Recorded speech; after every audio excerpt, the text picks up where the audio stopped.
Bien le bonjour, j'espère que tu vas bien. Aujourd'hui, on va parler du gras. Pas pour te faire culpabiliser, mais pour t'aider à décoder les signaux que ton corps t'envoie quand tu en consommes un peu trop. Tu as peut-être déjà entendu des phrases comme le gras, c'est la vie. En réalité, le gras peut être ton meilleur allié comme ton pire ennemi. Tout dépend de la quantité que tu manges, mais surtout de la qualité. Dans cette vidéo, je vais te montrer 7 signaux d'alerte très concrets qui peuvent indiquer que tu manges trop de graisse au quotidien. Tu vas voir, certains sont un peu de l'amour, d'autres beaucoup moins, mais tous sont utiles pour mieux comprendre ce qui se passe dans ton corps. Pour bien commencer, on va remettre les choses à leur place. Le gras n'est pas l'ennemi. Ton corps en a absolument besoin. Il lui sert de réserve d'énergie, il protège tes organes comme un petit coussin de sécurité, et il permet aussi d'absorber certaines vitamines indispensables.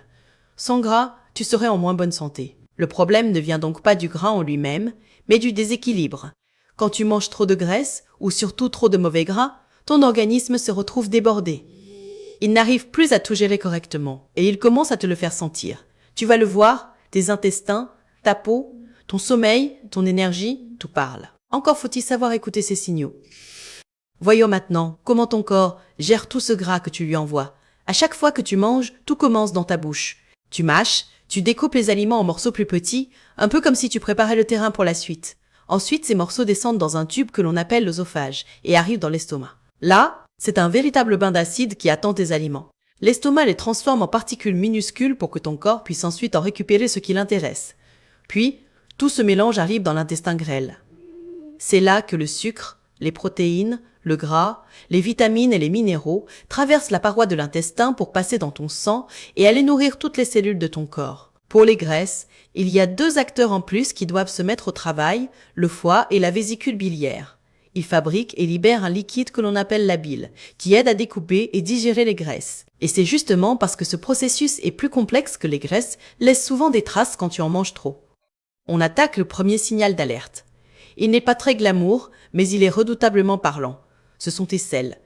Si tu remarques qu'elles sont très fragmentées et qu'elles flottent à la surface de l'eau, ce n'est pas anodin. Quand tu manges plus de gras que ce que ton intestin peut absorber, une partie de ce gras continue son chemin sans être utilisée.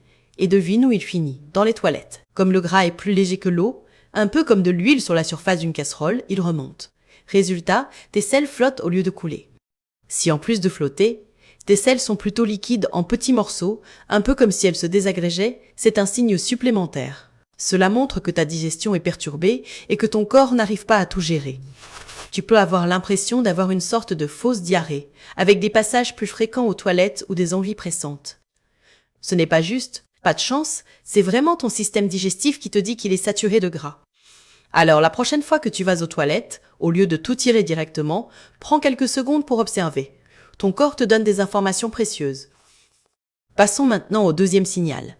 Tu te sens complètement vidé après les repas, surtout quand ils sont bien riches et bien gras. Tu as envie de t'allonger sur le canapé et de ne plus bouger, comme après un gros repas du dimanche en famille. Ce que l'on oublie souvent, c'est que digérer, ça consomme de l'énergie. Si ton repas est très gras, ton estomac, tes intestins, ton foie et ta vésicule biliaire doivent redoubler d'efforts pour réussir à tout traiter. Tu manges pour faire le plein d'énergie, mais une partie de cette énergie est immédiatement utilisée pour digérer ce que tu viens de manger. Plus le repas est lourd et gras, plus l'addition énergétique est salée pour ton corps. Concrètement, cela veut dire que ton organisme détourne une grosse partie de son énergie vers ton système digestif.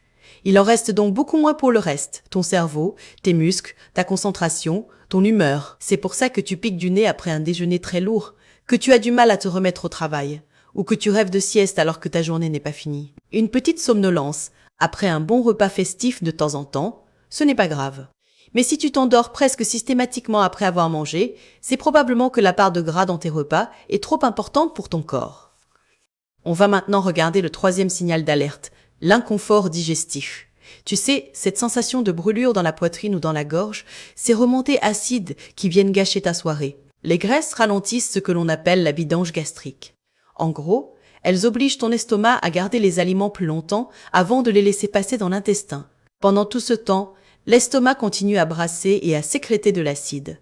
Comme il travaille plus longtemps et plus fort, la pression à l'intérieur augmente. Et à l'entrée de ton estomac, tu as une sorte de petite porte, le cardia, qui est censé rester bien fermé pendant la digestion.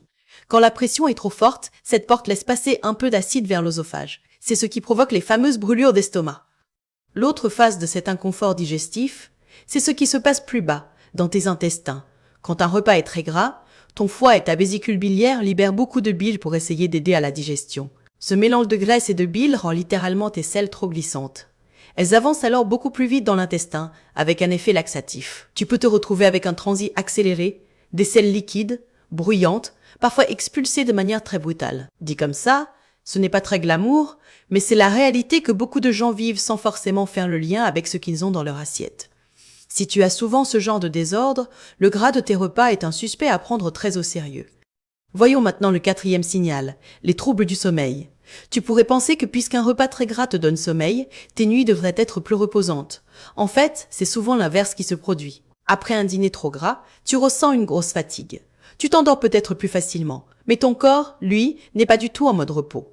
Ton système digestif continue de travailler dur pendant plusieurs heures. Au lieu d'entrer dans un sommeil profond et réparateur, ton organisme reste en suractivité. Résultat, ton sommeil est fragmenté. Tu te réveilles plusieurs fois sans trop savoir pourquoi. Et le matin, tu as l'impression d'avoir peu récupéré, d'avoir la tête dans le brouillard.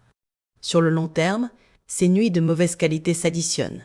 Tu accumules une dette de sommeil. Tu as plus de mal à gérer le stress.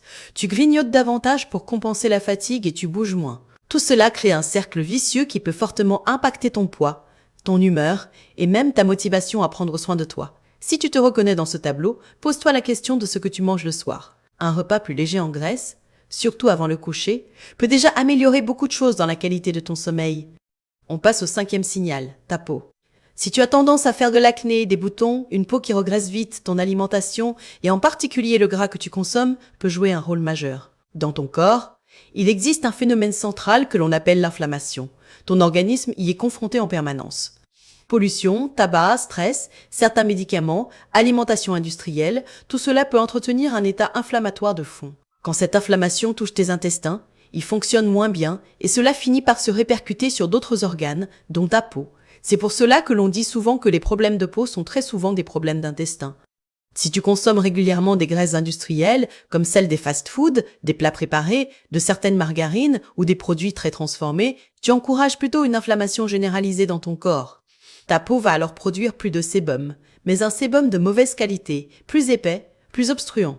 Mélangé à l'inflammation locale, cela donne des pores bouchés, des points noirs et des boutons. En résumé, davantage d'acné. La bonne nouvelle, c'est que lorsque tu améliores la qualité de tes graisses, ta peau finit souvent par suivre.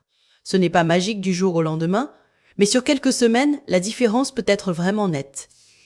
On arrive au 6e signal, l'excès de cholestérol mis en évidence sur une prise de sang. On a longtemps accusé les œufs ou certains abats d'être les principaux responsables. En réalité, ce n'est pas si simple. Ton corps fabrique lui-même du cholestérol parce qu'il en a besoin. Il l'utilise pour construire les membranes de tes cellules, produire certaines hormones, fabriquer de la vitamine D. Ce n'est donc pas un ennemi à éliminer, c'est une molécule utile. Le vrai problème vient davantage du déséquilibre et de ce que l'on appelle les graisses trans, ces graisses très transformées que ton corps ne reconnaît pas bien et qui perturbent tout le système. Ces graisses trans se retrouvent surtout dans de nombreux aliments industriels, comme certains produits de fast-food, des biscuits, des viennoiseries industrielles, des plats préparés, du poisson pané ou certaines margarines. Elles sont arrivées massivement dans notre alimentation avec l'explosion des supermarchés et des produits ultra transformés. Notre organisme n'a pas eu le temps de s'adapter à ces graisses artificielles et les gère très mal. À force d'en consommer, le taux de certains types de cholestérol dans ton sang augmente et les risques pour ton cœur et tes artères aussi. La priorité n'est donc pas forcément de supprimer toutes les graisses, mais de limiter ces graisses industrielles au maximum et de privilégier des sources plus naturelles comme les poissons gras, les noix ou l'huile d'olive. On en arrive au 7e signal, la prise de poids difficile à contrôler. Tu as du mal à perdre, ou tu reprends très vite dès que tu relâches un peu ton attention, même si tu as l'impression de ne pas t'en manger que ça. Il faut savoir que toutes les calories ne sont pas concentrées de la même façon. 1 gramme de sucre apporte environ 4 calories, 1 gramme de protéines environ 4 calories aussi, 1 gramme d'alcool autour de 7 calories, alors qu'un gramme de graisse en apporte environ 9. Cela veut dire que pour un même volume dans l'assiette, un aliment très gras apporte beaucoup plus d'énergie. Si tu en manges souvent en excès et que tu ne brûles pas ces calories, ton corps va les stocker, principalement sous forme de graisse au niveau du ventre, des cuisses ou des fesses. Mais ce n'est pas tout. Le mauvais gras, celui des aliments très transformés, entretient aussi l'inflammation dont on parlait tout à l'heure. Or, un corps enflammé a tendance à se mettre en mode défense. Il préfère stocker les graisses plutôt que les brûler, comme s'il se préparait à un danger. Résultat, Même quand tu manges un peu moins, si la qualité n'est pas au rendez-vous, tu peux avoir énormément de mal à voir l'aiguille de la balance bouger. Tu peux te dire que tu fais des efforts pour rien, alors qu'en réalité c'est surtout la nature des graisses consommées qui pose problème. C'est pour cela que je répète souvent qu'il ne s'agit pas d'abord de manger moins, mais de manger mieux. Un régime très restrictif sans changement de qualité des aliments finit presque toujours par échouer. On va récapituler tranquillement ces 7 signaux d'alerte pour t'aider à faire le point. Premier signal, des sels fragmentés qui flottent et qui sont parfois très liquides, signe que le gras n'a pas été complètement absorbé. Deuxième signal, une grosse fatigue après les repas, surtout les plus gras, avec une envie irrésistible de sieste. Troisième signal, un inconfort digestif avec brûlure d'estomac, remontée acide et transit trop rapide. Quatrième signal, des nuits agitées, des réveils fréquents, un sommeil peu réparateur après des dîners trop lourds. Cinquième signal, une peau à problème avec acné, excès de sébum et imperfection. Sixième signal, un excès de cholestérol sur tes analyses, lié notamment à la consommation de graisses industrielles. Septième signal, une prise de poids tenace ou très difficile à perdre malgré tes efforts. Si tu te reconnais dans plusieurs de ces signaux, ne panique pas. L'idée n'est pas de te faire peur, mais de te donner des clés pour agir. Ton corps ne te parle pas en mots, il te parle avec ses symptômes. La première chose à faire, ce n'est pas de supprimer toutes les graisses et de te lancer dans un régime frustrant. C'est de regarder d'où viennent tes graisses. Est-ce qu'elles viennent surtout de plats préparés, de biscuits, de fast-food, de fritures? Ou est-ce qu'elles viennent plutôt d'aliments bruts comme les poissons gras, les oléagineux, les bonnes huiles? En changeant déjà cette répartition, sans forcément tout révolutionner, tu peux réduire l'inflammation, soulager ta digestion, améliorer ta peau et même relancer la perte de poids. Ton corps adore que tu le nourrisses avec des graisses de bonne qualité. Pour terminer, retiens une chose. Manger mieux, ce n'est pas manger moins, c'est surtout comprendre ce que tu donnes à ton corps et choisir des aliments qui travaillent avec lui, pas contre lui. Commence simplement. Remplace peu à peu les graisses industrielles par de vrais aliments. Par exemple, un filet d'huile d'olive plutôt qu'une sauce industrielle, une poignée de noix plutôt qu'un paquet de biscuits, un poisson gras au four plutôt qu'un plat tout prêt. Dis-moi en commentaire, quel est le premier changement que tu as envie de tester dans ta façon de consommer du gras? Si cette vidéo t'a aidé à y voir plus clair, pense à laisser un like, ça m'aide énormément à continuer ce type de contenu. Tu peux aussi t'abonner pour ne pas rater les prochaines vidéos où l'on parlera encore digestion, énergie, poids et bien-être. Merci d'avoir regardé jusqu'au bout, prends soin de toi et on se retrouve très vite. Salut!